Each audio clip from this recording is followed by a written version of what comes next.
Vous êtes à la recherche d'une stratégie qui est simple et efficace, également qui a fait sa preuve dans le temps. Ça tombe bien, c'est ce qu'on va voir aujourd'hui.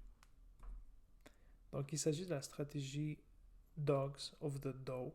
Dans le fond, c'est une stratégie qui a été inventée par Michel Hawkins en 1991. Dans le fond, elle se base sur les 30 entreprises qui sont cotées au Dow Jones. Donc, c'est principalement des entreprises qui sont très bien établies et stables. Le nom de Dow of the Dog s'attire, c'est dog en anglais, c'est chien. Dans le fond, ça veut dire que c'est des actions qui ont sous-performé l'année dernière et elles ont un potentiel de redevenir plus performantes cette année. Donc, c'est pour cela qu'on les appelle Dow of the Dog. Pour le Dow, c'est le Dow Jones.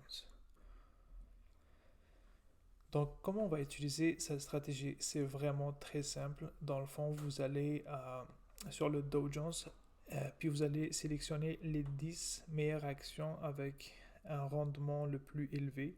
Je vais faire tantôt, tout à l'heure, une, une expérience pour que je vous montre où le trouver, puis comment le trouver très facilement au lieu d'aller regarder plusieurs sites financiers. Un seul, ça va suffire et ça va être très simple. Donc on revient, ça va être les 10 meilleures actions qui donnent le plus haut rendement en dividende parmi les actions qui se retrouvent dans le Dow Jones.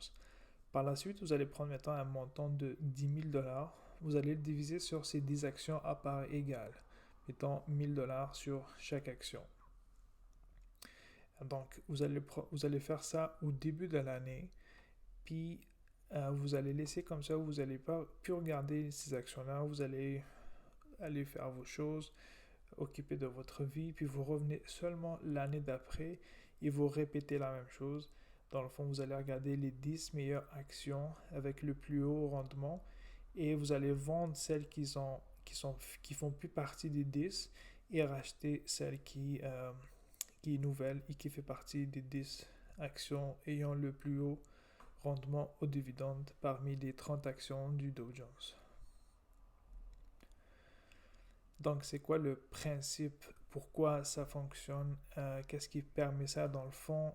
Comme vous savez, dans le Dow Jones, les actions qui sont cotées à l'intérieur. Ici, c'est quand même beaucoup d'écriture, mais vous pouvez juste taper sur pause pour pouvoir le lire si vous êtes intéressé. Sinon, je vais faire une petite résumé sur ça. Donc, c'est des entreprises qu'on appelle les blue chips. Donc, c'est des entreprises qui sont très bien établies, qui ont une bonne santé financière, qui sont stables, avec des capitalisations énormes.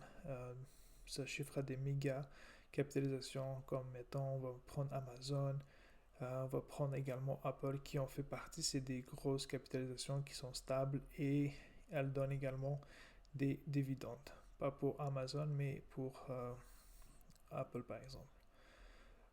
Puis, celles qui ont des actions à haut rendement, ça veut dire qu'elles sont proches du bas de leur cycle économique, ce qui veut dire qu'elles ont baissé beaucoup durant l'année passée.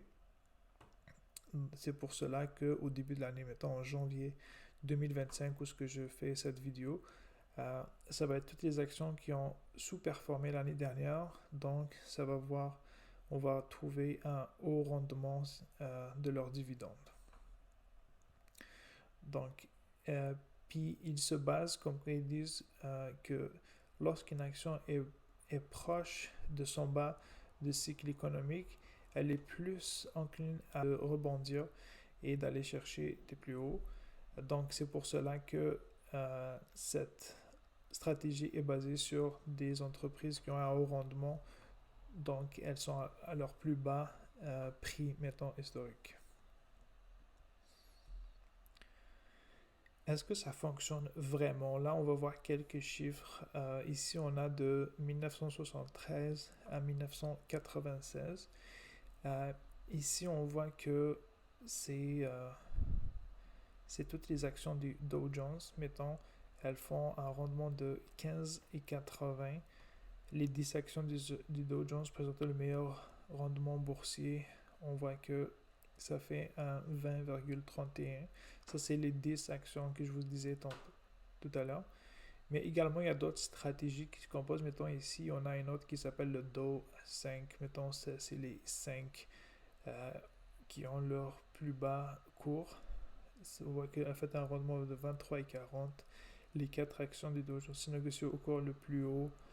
On a C4, C26. Et ici, c'est notre stratégie, c'est le Dow 4 qui va être 40% de l'actif. Si vous vous rappelez le 10 000 $ que je vous parlais, vous allez mettre 40% de l'actif placé dans l'action au cours le plus bas. Et les 20 autres qui restent, ça va être dans chacune des 3 actions qui restent. Mais pourquoi j'en parle pas de ces autres stratégies? Parce que je trouve que déjà, on va être moins diversifié. 4 à 5 entreprises, je trouve que c'est peu et ça représente un risque. Fait que je préfère avoir une stratégie où ce qu'on va essayer d'avoir au moins 10 actions.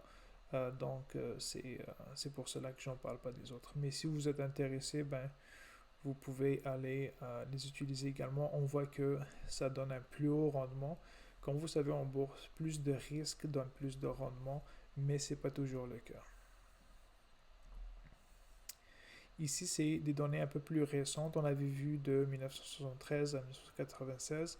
Puis ça, on voit que c'est depuis 2010 jusqu'en 2023. Majoritairement, on a eu des années où le Dow Jones a performé les Dog of the Dow. Mais majoritairement, c'est les 10 actions du Dow qui vont surperformer. Ici, on voit par exemple, en 2010, les Dow ont gagné 16% comparativement à 9% du Dow. Ici, les Dow ont surperformé le Dow de 11%. Ça, c'est vraiment énorme comme différence. Par la suite, ici, on voit que c'est resté à l'équilibre.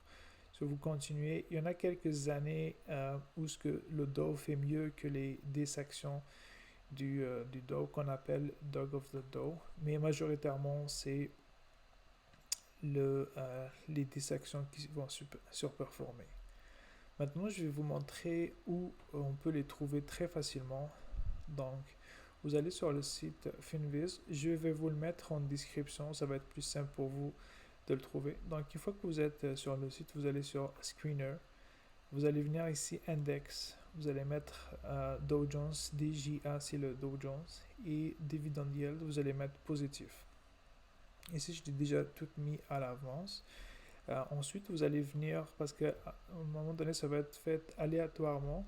Qu'est-ce que vous allez faire? Vous allez venir ici, cliquer sur Dividende, puis ça va le faire ici par ordre décroissant des dividendes. On voit que donc les Dog of the Dow, ça va être ces 10 actions ici qu'on voit suivant. Maintenant, ce que j'ai fait, au lieu de prendre cette stratégie, je me suis dit que je pourrais peut-être améliorer cette stratégie. Qu'est-ce que j'ai fait? Donc, je suis venu, j'ai fait la même recherche, ici dividendes décroissants. Par la suite, j'ai choisi des entreprises, mais j'ai regardé également le free cash flow payout ratio. Ça me permettrait de me dire que l'entreprise est vraiment très saine puis qu'elle est capable de payer son dividende. Donc, je me suis dit que je n'allais pas payer une entreprise si elle n'est pas capable de payer son dividende, car elle va utiliser de la dette ou elle va émettre des actions pour pouvoir payer sa dette, ses dividendes, pardon. Donc, j'ai mis un free cash flow payout ratio de au moins de 65% de son free cash flow. C'est ce qu'on va aller voir. Donc, j'ai pris... donc, c'est ici, comme vous pouvez le voir. C'est complètement différent de celles qu'on a vues. Il y en a qui se ressemblent bien sûr, mais ce n'est pas les mêmes. Si vous voyez que j'ai pris un free cash flow payout ratio de un peu moins de 65%. Puis ce que j'ai fait, j'ai fait deux portefeuilles qui sont composés. Un, va être les Dog of the Dow, puis l'autre de ceux que je viens de vous nommer qui ont un free cash flow payout ratio de moins de 65%.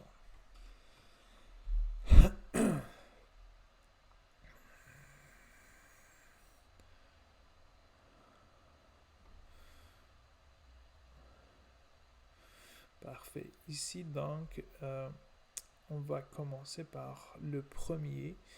Ici, donc, c'est le Dog of the Dow. Vous voyez, j'avais fait le 2 à l'ouverture au moment où j'ai fait la vidéo. Là, au moment que ça va sortir, ça va être peut-être le 4 ou le 5 janvier. Et juste pour dire que je l'ai acheté au début, j'ai fait vraiment comme que c'est préconisé dans la stratégie. Parfait. Donc ça, c'est les 10 actions qui composent le Dogs of the Dow. Puis moi, j'ai fait un Dog of the Dow 2.0 avec le free cash flow payout ratio de moins de 65. Donc l'année prochaine, à cette période-ci, on va revenir voir lequel des deux a surperformé. Puis je vais continuer comme ça année par année pour voir est-ce que ça amène un changement à cette stratégie ou c'est bien la classique qui marche le plus. Fait qu'on verra d'ici l'année prochaine. Je referai une vidéo si je suis toujours là. Donc, ça va être tout pour aujourd'hui. Donc, si vous avez aimé, vous avez appris quelque chose, juste à liker puis à vous abonner. Puis on se revoit à la prochaine vidéo. Bye.